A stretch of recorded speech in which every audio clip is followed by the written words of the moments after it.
Welcome back to Briggs on Books. I've got the most fascinating book for you now. Are you a business that's growing that may someday sell, want to sell it to someone else? There's a lot you need to know. You need a plan, and the author of the next book is, well, the book's called What's the Plan, Man? And the author is here. Welcome, Kent Cooper. Hi, Kent. Hello, how's it going? What's the plan, man? Who should be reading this book? I appreciate you asking and interviewing me today. The Plan Man I've been selling business for over 24 years now, and I saw a lot of commonalities between business owners that want to sell, and a lot of them need to prepare properly for themselves. So what I've done is written a book that first talks about what credentials you should look for in a professional that's going to help you handle the book. I also talk about some funding sources that would help you finance the transaction for a new buyer. I also talk about how to value your business itself, just some fundamentals, because it would take a couple books to learn everything to value business. The second, I also conclude a chapter on how to kind of value commercial real estate. Mm. And then behind that, I have a couple chapters that are actually some just studies that I've done, or some actual transactions I've done, and I talk about how they started out and how we priced them in the beginning and how the process went, and at the end of how the transactions actually closed out. Mm. So it's, something, those will probably get a little bit dry reading, but the beginning part, it does give you some formulas that you can use to value your business and commercial property, which I think are valuable. Now, Kent, I'm a real estate broker, and every real estate broker thinks they know how to sell businesses. And I turned out, after trying to do it a couple times, I know nothing about it. What are your credentials? What makes you more knowledgeable or qualified to help people value their business and do what they need to do to get their business ready to sell? Well, I think some of the most important things you should look for in hiring an M&A advisor like myself are their credentials and education and experience. Okay, my education, formal education, I have a BBA in accounting and an MBA in finance. But then I'm also a licensed real estate broker. I'm also a certified general real estate appraiser. Mm-hmm. I also two really top certifications in the industry. One is the certified business intermediary, which is from the IBBA. The second is the CCIM from the CCIM Institute for Commercial Real Estate. So once you get those two basic credentials, then I add them on to, I'm also a certified mergers and acquisitions professional by the Coles Graduate School of Business. And probably the top certification is the mergers and acquisitions master intermediary from M&A Source.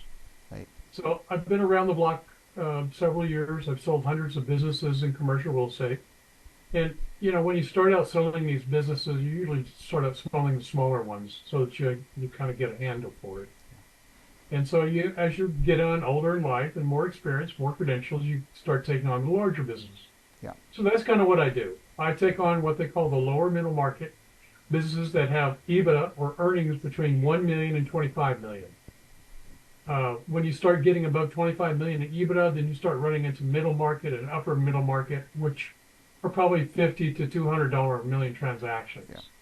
I do probably $3 to $25 million about where my sweet spot is. Now, by the way, can you quantify the number of transactions you've done? I don't know if I could give you an exact number because it's been hundreds over 24 years. Right. I haven't really counted. I mean, that's both businesses and commercial real estate projects I've done hundreds of. Yeah. Now, by the way, I was going to ask you, what are you surprised about when you come to sell a bit? You probably have seen every possible surprise there is, but what is surprising when somebody goes to sell their business that they're not ready, they haven't done yet? It's a common problem, actually, and it's a problem that can be easily solved. A lot of these businesses have messed up financials.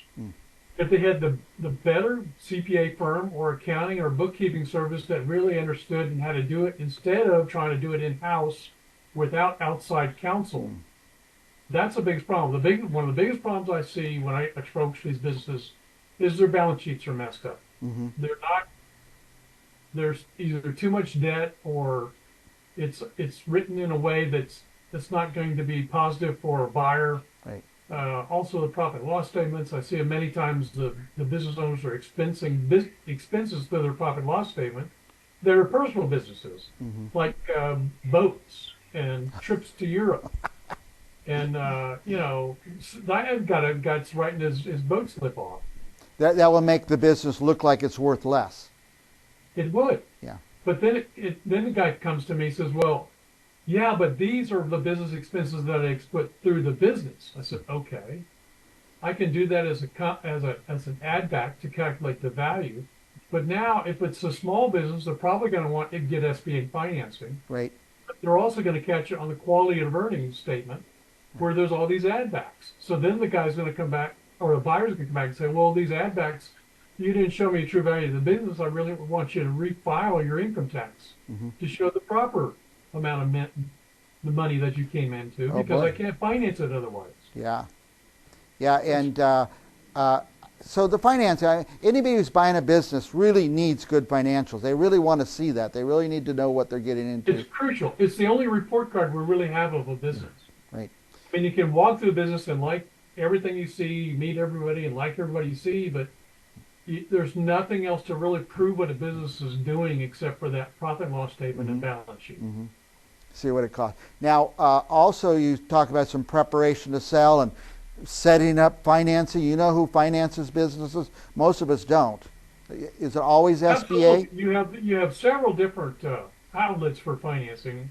Of course, the one is the primary bank financing. Those are usually for the larger transactions. When you come down into the lower middle market, many times SBA 7(a) financing is involved, where the buyer is only required to put 10% down. They're usually getting a 10-year amortization on a business transaction for that. Current rates are probably around 8%, and hopefully they're going to be going down shortly. Yeah.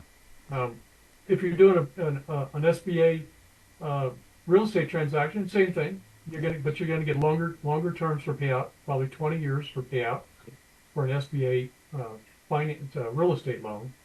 But if you buy a business that owns the real estate also, then many times you'll get a blended rate, so that you'll be paying 15 or 18-year amortization instead of just a 10-year on a business. Interesting. Now, back to the book. What's the plan, man? Would this book serve as a wake-up call for some people? I don't know if it's a wake-up call. It'll give a business owner some ideas to think about. And that's really what I wanted him to do.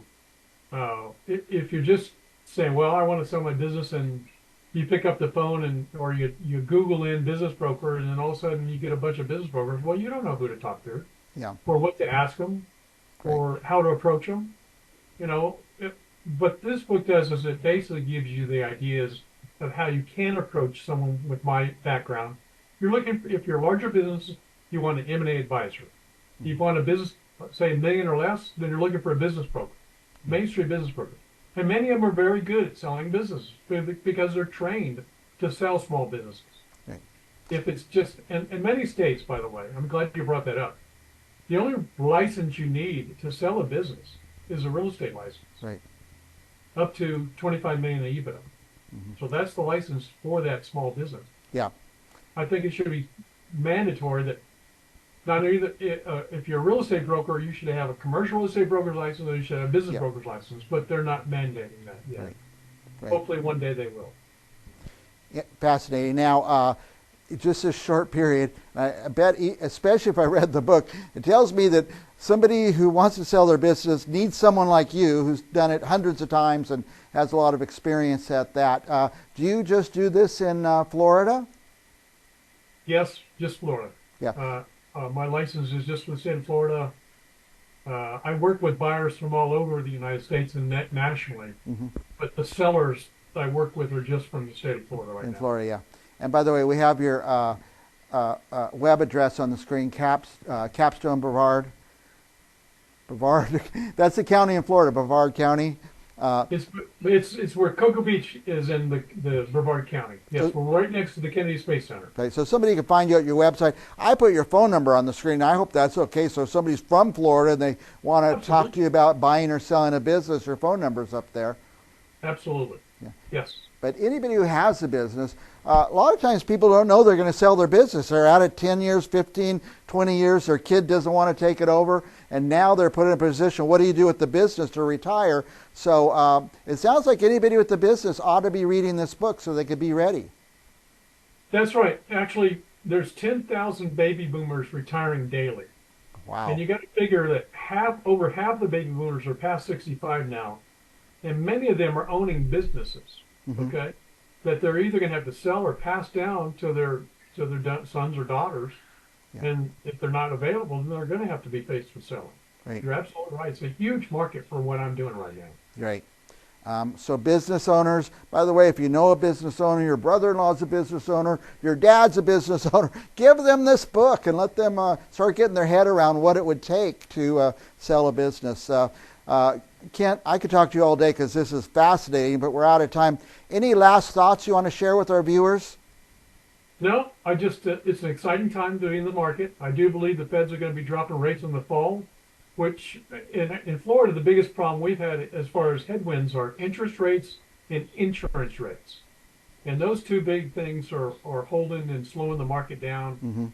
I think nationally, the interest rates are holding the market down, and I think the Feds are going to get it right. So I'm happy that, acquisitions should be starting up, as well as financing being freed up to do those acquisitions. Yeah, we need to have businesses and money changing hands. That's right. Thank you, Kent. I want you to come back again and again because I think this subject helps even people who aren't in business. It makes you think about some things. And for our viewers, stick around, viewers. We're going to have another author right after this.